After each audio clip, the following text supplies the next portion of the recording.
All right, good afternoon and welcome to the 12 News Connected Desk. I'm Keith Grant. We've got meteorologist Adrian Campi here with us. Of course, we're looking forward to the potential for some midweek storms. Is that right, Adrian? Yeah, see the stuff midweek looking to be very isolated, hit and Okay. miss, but Easter weekend, there's a really good chance of rain. So have the umbrellas and rain gear handy. We think you're really going to need them with the pattern change finally on the way. I know. Well, I'm looking forward to it. I'm going to bring this back up this weekend, by the way.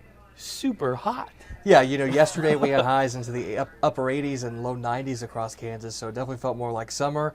Officially at the airport, we did have a high of 89 on Sunday. wow. But a different story today. We had a cold front push through, so about normal for this time of year today and tomorrow.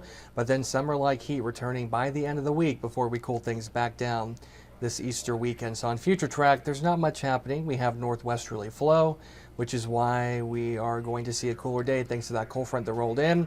Breezy winds will continue off and on. Tomorrow, not so bad, but then we have a warm front lifting through Kansas, and that's really going to allow for much warmer weather the next couple of days. So with that warm front kind of stalling out, we do have a chance for some isolated showers, maybe a rumble of thunder for central into eastern Kansas. Very hit and miss. You really didn't see all that much activity just since it's going to be so isolated on future track. But a very warm Wednesday, widespread gusts in central and eastern Kansas, anywhere from 30 to 40 miles an hour. Now, even though some locations may have a little bit of rain Wednesday morning, most of us are going to stay dry, and that's going to allow for very high to critical fire danger Wednesday and to Thursday. And when you mix that with mainly sunny skies, the strong southerly winds that are going to continue into Thursday, we're back up into the 80s and 90s by Thursday afternoon. We're forecasting the high of 92 here in Wichita, and same for Dodge, and 93 up in Salina. So we're actually expecting maybe some near record heat. A couple locations may break it, like Russell. We're forecasting the high of 92, old record of 90 back in '04. And Dodge, you may come close. Same for Salina, Garden, and here in Wichita. So Across the summer-like board, we're seeing a lot of temperatures. potential new records. Yeah, so highs today 60s, 70s. Tomorrow still relatively cool. Back up to summer, then back to spring this weekend. So if you like the summer weather, Thursday will be your day, but I have to remind everybody, no burning, as we will have critical fire danger. Now later on this week, by the end of the work week, an upper level low will start transitioning to the central plains, and we call this southwesterly flow. Whenever we have a system come from the southwest, it's pretty decent rain chances. And looking ahead to Easter weekend, Saturday evening into Sunday morning, Saturday and Sunday, there's going to be a lot of Easter egg hunts, people going to church, people spending time with families, having get-togethers. Do you think that we should have Plan B set? You should have Plan B set. It does look like the rain activity looks to be fairly widespread, and on that graphic, you can definitely tell it looks like most of Kansas will see something. Now, it's too early to talk about any severe weather risk. Since we're kind of on the northern edge of that system, I definitely think that we're going to see the northern edge like up here.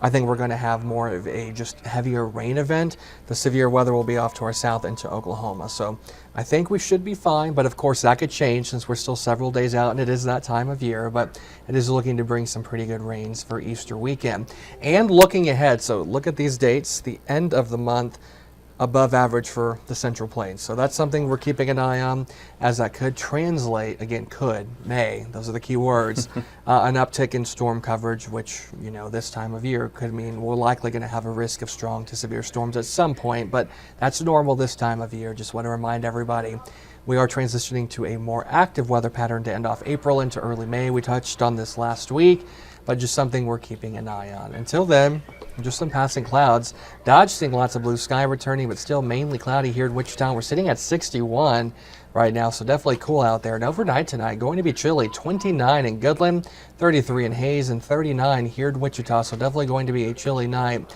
all across Kansas. Looking ahead to tomorrow, highs a tad bit warmer, but about normal for this time of year. Upper 60s and lower 70s, 69 here in the metro, 71 up in Goodland, and 68 in Salina. So looking ahead over the next few days, a chance for an isolated shower, rumble of thunder Wednesday morning. Most areas staying dry, but have the rain gear handy just in case.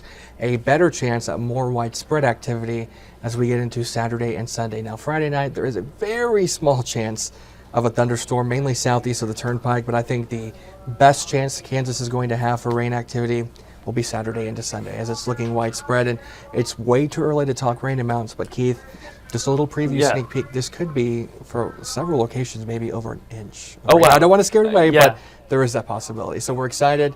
We're watching trends. Again, it could still shift, and the heaviest rain could go east or south. But at this time, the models have been very consistent with that late week into weekend system. Hey, well, I'm looking forward to it. I'm not a huge fan of the 90-degree weather. Same.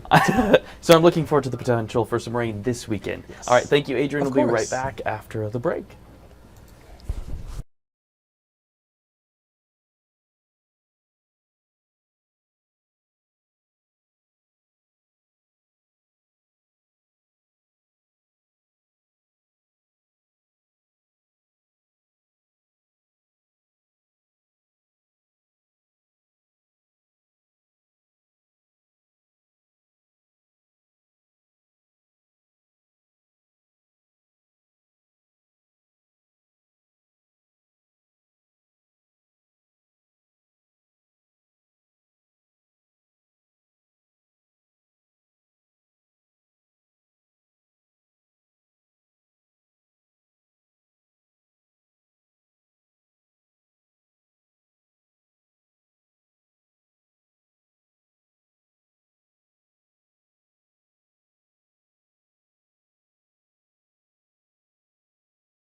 All right, welcome back. Just hours ago now, the Kansas Highway Patrol releasing the names of the people killed on the I-70 pileup that happened last month. If you'll remember this involved more than 70 vehicles, cars crashing into each other because of zero visibility caused by blowing dust. This is the next day, this video here, when we went up to look at that, still remnants there from that 70 car pileup.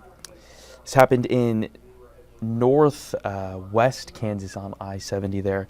So here we've got the names of the 8 people that died in this crash, some from Kansas and others traveling through from other parts of the country, like Philadelphia, Indiana, and Michigan. All right, that's all we've got right now from the 12 News Connected Desk. Be sure to join us for 12 News starting at 4.